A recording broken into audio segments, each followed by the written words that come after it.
बिस्मिल्लाहिर्रहमानिर्रहीम। अच्छा बेटा, नेक्स्ट हमारा टॉपिक है extraction of metals from ores. Extract होता है निकालना, मेटल्स को हासिल करना, निकालना। कहाँ से निकालना? From ores. और हम कहते हैं कि वो कंपाउंड है, मेटल्स का वो कंपाउंड है जो जमीन में, अर्थ क्रस्ट में, नेचर में पाया जाता है। तो नेचर के अंदर, अर्थ क्रस्ट के अंदर, जमीन की तह के अंदर उस मेटल का जो कंपाउंड है वो हम लेते हैं और उसमें से उस मेटल को अलग कर लेते हैं। ये मेटल को अलग करने का जो प्रोसेस है इसको बोलते हैं extraction of metals from ores. पहला पॉइंट बनता है अक्रस का। अक्रस मतलब जो मेटल्स आपकी पाई कहाँ पे जाती है ना, तो उसमें हम कहते हैं कि अर्थ क्रस्ट कंटेन करती है मेटल्स को, जैसे गोल्ड वगैरह। और कंपाउंड ऑफ मेटल, मेटल के कंपाउंड्स भी इसमें मौजूद होते हैं, जैसे iron oxide, aluminium oxide etcetera. जमीन के अंदर there are often mixed with other substances, कि ये जो आपको कंपाउंड्स हैं मेटल्स के, ये अकेले नहीं होते, दूसरे सब्सटेंसेस के साथ मिक्स होते हैं, दूसरे भी साथ मौजूद होते हैं। तो फॉर यूजफुल पर्पसेस, अपने ज़रूरत के यूजफुल पर्पसेस के लिए हम मेटल्स को प्योरीफाई कर लेते हैं दूसरे सब्सटेंसेस से, और बाज़ दफ़ा उनके अपने कंपाउंड में से ही मेटल्स को अलग कर लेते हैं किसी और इस मकसद में इस्तेमाल करने के लिए। मिसाल के तौर पर मेटल ओर है। अब ये जनरल टर्म आ रही है ना कि मेटल ओर होता क्या है, इसकी जरा डिटेल आ जाएगी। मेटल ओर क्या है? Is a rock containing a metal in elemental form or as a compound. Metal ore वो रॉक है, नेचर में जमीन की वो क्रस्ट है जिसके अंदर मेटल मौजूद है, या तो एलिमेंटल फॉर्म में यानी प्योर मेटल है, जैसे आपने अभी ऊपर पढ़ा गोल्ड या सिल्वर, सोना चांदी ऐसे ही पाए जाते हैं। तो या आर एज अ कंपाउंड, या कंपाउंड की शक्ल में मौजूद है। ठीक है, अपने किसी और वो मेटल जो है किसी नॉन मेटल के साथ मिलके कंपाउंड बना के मौजूद है।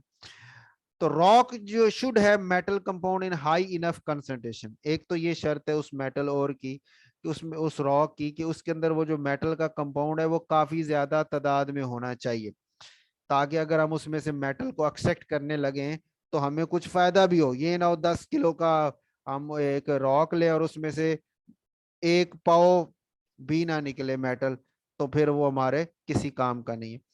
The most common metal ores are oxides and sulphide. ज्यादातर जो मेटल्स के ओर्स हैं, मेटल जो जमीन में पाई जाती है, या तो वो अपने ऑक्साइड्स की शक्ल में पाई जाती हैं, यानी ऑक्सीजन के साथ मिलकर उन्होंने कंपाउंड बनाया होता है, या सल्फर के साथ मिलकर कंपाउंड बनाया होता है, सल्फाइड की शक्ल में पाई जाती है। सल्फाइड जो है वो पुराने ओर हैं, जो अर्थ की हिस्ट्री के अंदर बन गए थे पहले। और when there was a lot of sulphur from volcanic activity, volcanic activity की वजह से बहुत ज्यादा सल्फर थी, तो वो सल्फर और मेटल्स के साथ मिलके सल्फाइड्स के काफी सारे, यानी पुराने ओर्स जो है मेटल्स के, काफी हिस्ट्री से, पुराने वक्तों से बने पड़े हैं। ऑक्साइड जो है फॉर्म्ड लेटर, ऑक्साइड्स बाद में बने when photosynthesis in plants release large amount of oxygen into the atmosphere, कि जब फोटोसिंथेसिस प्लांट्स की हुई और उसने ऑक्सीजन बहुत ज्यादा हवा में फेंकी, तो उस ऑक्सीजन ने फिर इन्वॉल्व होके मेटल्स के ऑक्साइड्स भी बनाना शुरू कर दिए। Metal ore deposits are a finite resource, कि मेटल और की जो डिपॉजिट्स हैं, जो इनके जखायर हैं जिससे आप मेटल लेना चाहते हैं, ये फिनिट सोर्स है, ये महदूद सोर्स है। Many metals are obtain today from recycling, smelting and refining scrap metals, कि ज्यादातर जो मेटल्स अब आजकल यूज होती हैं वो रिसाइकल करते हैं। जो स्क्रैप मेटल्स हैं, वो मेटल्स जो जाया हो गई हैं, मतलब किसी काम के नहीं है, स्क्रैप में उनको ये नहीं फेंक, जैसे वो इंडस्ट्रीज वगैरह में होता है ना स्क्रैप मेटल्स की, अब ये हमने जो चीज बनानी थी वो बन गई, अब ये टुकड़े शुकड़े हैं तो ये स्क्रैप है। तो स्क्रैप की वो रिसाइकल दोबारा कर लेते हैं। स्मेल्टिंग और रिफाइनिंग ये प्रोसेस के नाम है। पहले उनको मेल्ट करके लिक्विड बनाते हैं, फिर उसमें से रिफाइन करके मेटल को अलग कर लेते हैं। तो इस तरह यानी हम दोबारा उसकी रिसाइकलिंग करके मेटल हासिल कर लेते हैं। तो ये वाला प्रोसेस कहते हैं ज्यादा यूज हो रहा है, जो डायरेक्ट जमीन से वो सोर्स लेके, डिपॉजिट लेके, तो उसको और जो है वो यूज करना, वो लिमिटेड सोर्स है, क्योंकि कम जो है ना उसमें मौजूद हैं, थोड़ी तादाद होती है इसके अंदर। माइनिंग क्या है जी? Mining for ores is expensive and so is only carried out where minerals are abundant enough. कि माइनिंग जो है ओर की जो माइनिंग है वो बहुत ज्यादा एक्सपेंसिव है, महंगी होती है, और ये हम सिर्फ उसी वक्त करते हैं।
अच्छा, इसमें थोड़ा सा मेरे ख्याल से मिस हो गया था पॉइंट। माइनिंग है, माइनिंग की हमने बात की कि ये एक्सपेंसिव होता है, मिनरल्स जो है वो लेकिन हम वहाँ पे ये सिर्फ अलाउ करते हैं जहाँ पे काफ़ी सारे मिनरल्स जो हैं वो अवेलेबल हों। तो क्योंकि माइनिंग में लेबर वर्क बहुत ज़्यादा है, बहुत ज़्यादा मेहनत करनी पड़ती है, इस वजह से वो एक्सपेंसिव हो जाता है, तो वो ज़्यादातर यूज़ नहीं करते। अच्छा, मेथड्स ऑफ एक्सट्रैक्शन जो है,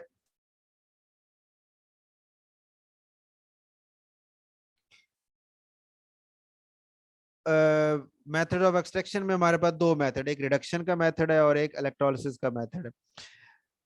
रिडक्शन अभी आगे आ जाएगी इनकी डिटेल के ये क्या होते हैं, कैसे काम करते हैं। रिडक्शन और इलेक्ट्रोलिसिस कब कब इस्तेमाल होगा ये डिपेंड करता है मेटल की रिएक्टिविटी पे, कि रिएक्टिव कितनी मेटल जो है वो कितनी जल्दी रिएक्शन करने वाली है किसी भी कंपाउंड के साथ, किसी और एलिमेंट के साथ।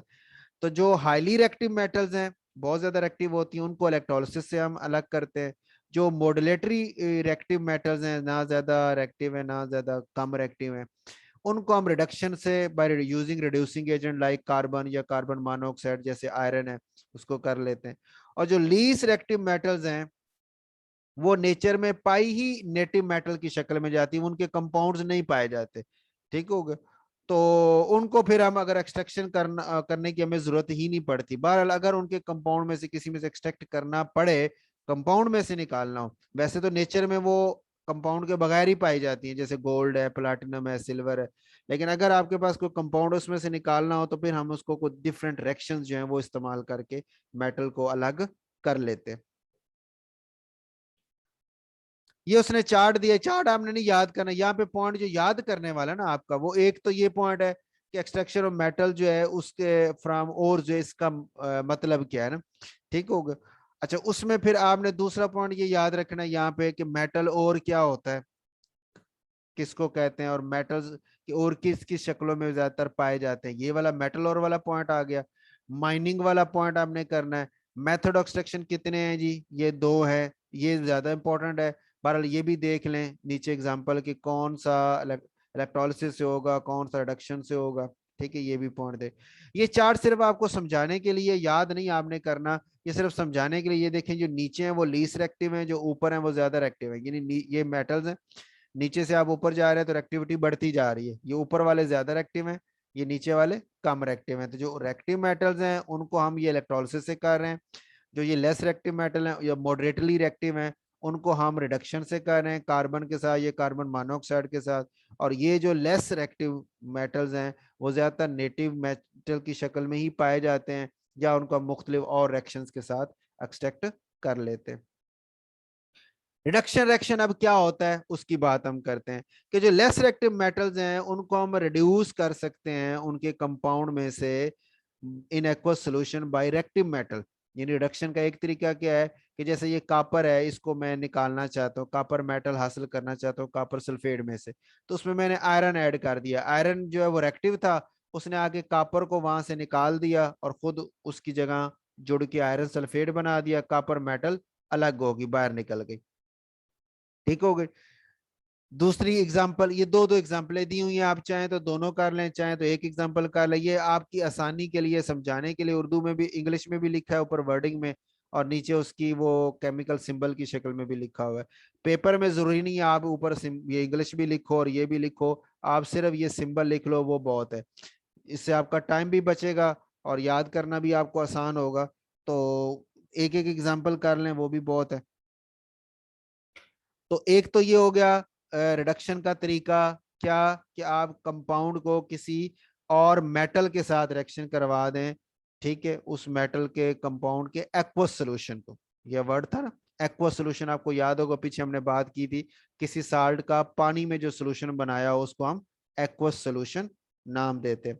तो एक्वस सोल्यूशन के अंदर दूसरी रिएक्टिव मेटल ऐड कर दे, तो आपको वो मेटल वहां से सेपरेट होके मिल जाती है। इस तरह यहाँ पे भी ये कॉपर थी, रिएक्टिव थी, सिल्वर नाइट्रेट के सोल्यूशन में कॉपर डाला तो सिल्वर मेटल को उसने निकाल के अलग कर दिया। दूसरा है less reactive metals can be reduce from their oxides by heating with the reactive metal. अब ये आपने साल्ट का एक्वा सोल्यूशन लिया था और उसमें मेटल डाली थी रिएक्टिव वाली, यहाँ पे आप क्या कर रहे हैं कि उसका मेटल का ऑक्साइड लिया है सॉलिड फॉर्म में, सोल्यूशन ही सॉलिड फॉर्म में, और दूसरी मेटल के साथ उसको बस हीट किया है, तो वो मेटल अलग हो गई है, लेस वाली और रिएक्टिव वाली कंपाउंड बना ली है। इस तरह ये एल्यूमिनियम मेटल ने आयरन ऑक्साइड में से एल्यूमिनियम एल्यूमिना बन गया, एल्यूमिनियम ऑक्साइड बन गया, और आयरन जो है वो उसमें आयरन ऑक्साइड में से अलग हो गया। इस रिएक्शन को थर्माइट रिएक्शन भी बोलते हैं। तीसरी एग्जांपल है moderately reactive metal oxides are reduced by carbon or carbon monoxide. जैसे ये आयरन ऑक्साइड था, इसको कार्बन मोनो से रिएक्शन करवाया तो कार्बन CO, कार्बन मोनोऑक्साइड से कार्बन डाइऑक्साइड COO2 बन गई, और आपकी आयरन जो है वो अलग हो गया। तो ये तीन मुख्तलिफ एग्जांपल्स हैं, तरीके हैं रिडक्शन के, हैं ये रिडक्शन के दो थे ना, एक रिडक्शन था और एक इलेक्ट्रोलिसिस था। तो रिडक्शन के तीन तरीके, एक ये था कि एक्वा सोल्यूशन लेके उसमें रिएक्टिव मेटल डाल दो तो वो मेटल आपको मिल जाएगी। दूसरा ये था कि सॉलिड मेटल का ऑक्साइड ले लो और उसके साथ रिएक्टिव मेटल डाल के हीट करो तो मेटल मिल जाएगी, ठीक है। तीसरा ये है कि आप मेटल के ऑक्साइड के साथ कार्बन मोनोऑक्साइड ऐड करें, जो कार्बन या कार्बन ले ले, तो कार्बन डाइऑक्साइड में वो कन्वर्ट हो जाएगा और आयरन आपको, वो जो मेटल आपको मिल जाएगी। दूसरा तरीका था इलेक्ट्रोलिसिस का। इलेक्ट्रोलिसिस शायद आपने मैट्रिक में कहीं सुना हो कि, या बैटरी के सेल, बैटरी नाम सुना आपने होगा, सेल का नाम सुना होगा। ये बैटरी के आपने घरों में अगर यूपीएस वगैरह हो तो उसको आपने देखा होगा कि उसके ऊपर वो होता है, दो टर्मिनल होते हैं, दो दो तारे, दो तारे, एक टर्मिनल पे एक तार लगती, दूसरी टर्मिनल पे दूसरी तार लगती। ये जो दो टर्मिनल है ना, ये असल में इस तरह होते हैं, जैसे ये दो राड आपको एक रेड और ब्लैक नजर है, तो एक एनोड है एक कैथोड है, तो इस तरह दो टर्मिनल होते हैं वो, ठीक हो गया। जो नीचे सोल्यूशन के अंदर किसी लिक्विड के अंदर डिप होते हैं, उस लिक्विड को हम इलेक्ट्रोलाइट कहते हैं जिसके अंदर ये डिप होते हैं। और एक जो है, अच्छा इसमें हम, अब ये जो आपके सामने सेल नजर आ रहा है, ये वो नहीं है जो बैटरी में आपके है, बैटरी तो और चीज हो जाती है ना। तो यहाँ पे जो सेल है वो इसी उसी कैटेगरी का, मैंने आपको समझाने के लिए मिसाल दी है ये उससे तरह डिफरेंट है। अच्छा अब ये दो रॉड हो गए, एक रॉड को मैंने बाहर से बैटरी से जोड़ दिया, एक को बैटरी का पॉजिटिव सिरा आपको पता होता है कि नेगेटिव होता है, तो एक को पॉजिटिव से जोड़ दिया, एक को नेगेटिव से जोड़ दिया। तो पॉजिटिव वाले सिरे को हम एनोड कहते हैं, और उसके ऊपर चार्ज पॉजिटिव होता है। जो नेगेटिव से जुड़ा हुआ है उसको हम कैथोड कहते हैं, और उसके ऊपर चार्ज भी नेगेटिव ही होता है, ठीक हो गया। अब ये जो नीचे इलेक्ट्रोलाइट है, इलेक्ट्रोलाइट किसे कहते हैं, जिसके अंदर आयंस हैं, पॉजिटिव आयन है जिसको हम कैटायन कहते हैं, और नेगेटिव आयन है जिसको आप एनायन कहते हैं। तो कैटायन और एनायन दोनों इस इलेक्ट्रोलाइट के अंदर मौजूद हैं। अब होता क्या है कि जो पॉजिटिव आयन होते हैं वो ये जो नेगेटिव चार्ज वाली प्लेट है यानी कैथोड है, इसकी तरफ सारे पॉजिटिव आयन आ जाते हैं, और जो नेगेटिव आयन होते हैं वो इस एनोड, नेगेटिव चार्ज वाली जो प्लेट है उसकी तरफ सारे आ जाते हैं, ठीक हो गए। और आके वो आपका जो है वो उसके ऊपर आके अपना जो कंपाउंड जो भी उन्होंने बनाना है वो बना लेते हैं। ठीक हो गया। अच्छा, अब ये भी जरा देखें, जो एनोड होता है उसके ऊपर रिएक्शन क्या हो रहा होता है कि एनोड की तरफ आते नेगेटिव आयन। ये जो एनोड था पॉजिटिव चार्ज वाला, उसकी तरफ आए नेगेटिव आयन। अब नेगेटिव आयन ने वहां के क्या किया है, इलेक्ट्रॉन जो उन्होंने, माइनस चार्ज का मतलब ये है कि उन्होंने इलेक्ट्रॉन कहीं से लिया हुआ है। आपको याद होगा पीछे हमने बात की थी नेगेटिव आयन की, कि नेगेटिव चार्ज कब आता है, जब कोई एटम किसी से इलेक्ट्रॉन ले लेता है तो नेगेटिव, जब दे देता है तो पॉजिटिव, और जब ले लेता है तो नेगेटिव। तो इसने लिया हुआ कहीं से, इस वजह से इसके ऊपर माइनस चार्ज है। अब वो लिया हुआ इलेक्ट्रॉन वो छोड़ देगा तो इसका चार्ज खत्म हो जाएगा। इसी तरह जो पॉजिटिव आयन है उसने इलेक्ट्रॉन किसी को दिया हुआ था, इस वजह से उसके ऊपर पॉजिटिव था, वो अब क्या करेगा, वो इलेक्ट्रॉन ले लेगा तो उसका पॉजिटिव चार्ज खत्म हो जाएगा, न्यूट्रल हो जाएगा। तो यही काम यहाँ पे ये करते हैं, पॉजिटिव आयन जो है वो नेगेटिव प्लेट के ऊपर आके न्यूट्रल हो जाते हैं, और नेगेटिव आयन पॉजिटिव प्लेट के ऊपर आके न्यूट्रल हो जाते हैं। ठीक हो गया। अब ये जो इलेक्ट्रॉन देखे ना, इस नेगेटिव आयन ने जो इलेक्ट्रॉन छोड़ा था वो इस राड में से ऐसे गुजर के बैटरी से होके यहाँ पहुंचा, और यहाँ पे इस पॉजिटिव आयन ने आके वही इलेक्ट्रॉन गेन कर लिया, हासिल करके न्यूट्रल हो गए। ठीक हो गई। उसके बाद हमारे पास है, अच्छा ये तो हो गया जनरल बात की है कि इलेक्ट्रोलिसिस को होता है, is the process by which ionic substances, जिनमें पॉजिटिव और नेगेटिव आयन होते हैं, ion broken down into simpler substances, वो आयनिक सब्सटेंसेस जो है वो टूट के छोटे छोटे सब्सटेंसेस में बदल जाते हैं यूजिंग इलेक्ट्रिसिटी। ये इलेक्ट्रिसिटी हम इस्तेमाल करते हैं इस काम के लिए। तो during electrolysis metals and gases में फॉर्म एट द इलेक्ट्रोड्स, कि इलेक्ट्रोलिसिस के दौरान मेटल्स और गैसेस जो हैं वो इलेक्ट्रोड्स के ऊपर बन सकती हैं। ठीक हो गई। अच्छा, उसके बाद अब एग्जांपल 1 हमारे पास आती है कि इलेक्ट्रिसिटी जो पास करते हैं through molten lead two bromide. ये लेड टू ब्रोमाइड PbBr2 है इस कंपाउंड का नाम। तो ये अब लेड टू ब्रोमाइड जो है, ये इसमें से हमने लेड को अलग करना है। ठीक हो गया। मोल्टन का मतलब ये है कि हमने इसको लिक्विड फॉर्म में लिया हुआ, इसको हीट करके ना, सॉलिड था, हीट करके उसको मेल्ट करके लिक्विड बना लिया हुआ। ठीक है। तो उस लिक्विड लेड ब्रोमाइड को यूज करते हैं, और उसमें से हम लेड एक्सट्रैक्ट कर लेते हैं, साथ साथ हमें ब्रोमीन भी मिल जाती है। अब लेड एक्सट्रैक्ट कैसे होता है, जो लेड आयन है वो पॉजिटिव आयन है ना, तो वो नेगेटिव इलेक्ट्रोड की तरफ जाएंगे, उसकी तरफ अट्रैक्ट हो जाएंगे कैथोड की तरफ, और वहां जाके इलेक्ट्रॉन गेन करके लेड बना देंगे। ये लेड आयन थे, 2 इलेक्ट्रॉन लिए, +2 है ना, 2 छोड़े हुए थे तो 2 ही लिए, और न्यूट्रल हो गया।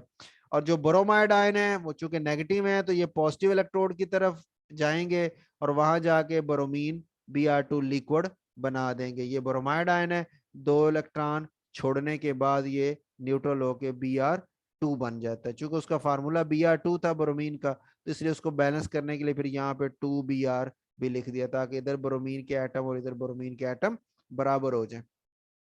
एक एग्जांपल ये होगी। दूसरी एग्जांपल ये है कि electricity pass through molten lead oxide and aluminium is extracted along with oxygen, की अब आप एल्यूमिनियम ऑक्साइड में से एल्यूमिनियम मेटल को अलग करना चाहते हैं। ठीक हो गया। तो अब उसी तरह एल्यूमिनियम आयन जो है वो नेगेटिव प्लेट की तरफ जाएंगे और एल्यूमिनियम मेटल बना देंगे। अब ये चूंकि +3 है तो 3 इलेक्ट्रॉन लेगा और न्यूट्रल हो जाएगा। ऑक्साइड आयन जो है वो पॉजिटिव प्लेट की तरफ जाएंगे और वहां जाके 2 इलेक्ट्रॉन छोड़ के एक ऑक्साइड आयन, तो 2 ऑक्साइड आयन 4 इलेक्ट्रॉन छोड़ेंगे और O2 ऑक्सीजन गैस जो है वो बना देंगे। ठीक हो गया। तो ये एक्सट्रैक्शन इलेक्ट्रोलिसिस वाला आपका मेथड जो है वो इस तरह वर्क करता है। ये 2 एग्जांपलें दी हुई हैं।